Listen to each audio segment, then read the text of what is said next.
In today's video, I'm going to teach you how to use Trello for budgeting. We're going to set up a simple budgeting board from scratch, add income and expenses, use due dates and labels for clarity, and track payments by moving cards to a paid list. Follow along and you'll have a clear, visual system for your monthly money flow. Start by opening Trello in your browser. From the home page, head to your boards view, where all of your boards live. Create a new board and give it a clear title, like Budgeting for this month. Short, specific names make it easier to find later. You'll be asked to choose a workspace. If you don't already have one, select the empty workspace option, and if Trello prompts you more than once, just confirm the same selection until it's set. Next, set your board's visibility to private so only you or your invited collaborators can see it. Pick a background that's calm and readable. High contrast helps you scan numbers quickly. When everything looks good, click. Create to open the fresh board. Now, set up the structure that will guide your budgeting. Create 3 lists across the top: income, expenses, and paid.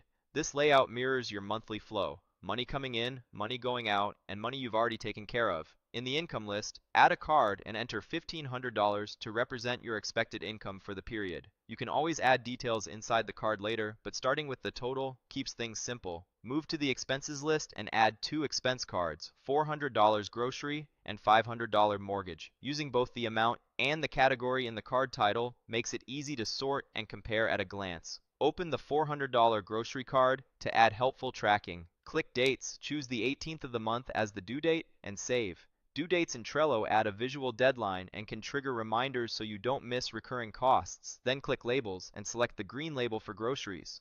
Color coding helps you visually group similar expenses. Close the card to return to the board.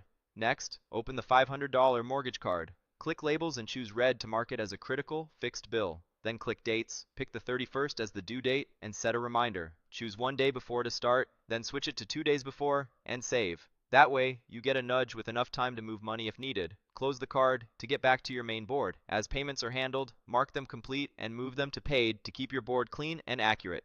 On the grocery card, use the Mark Complete option to check off the due date so it turns green, signaling it's done.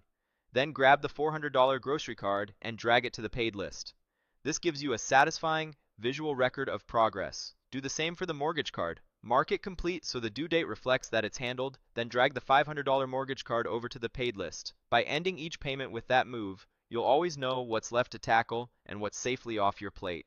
That's the full setup: a private budgeting board with clear lists, a single income card, 2 expense cards with due dates and labels, and a simple workflow of marking complete and moving cards to paid. Keep this routine going each month. Add new expense cards as they come up, reuse labels consistently, and rely on due dates and reminders to stay ahead of bills. With Trello, your budget becomes a living board you can scan in seconds, adjust anytime, and trust at a glance.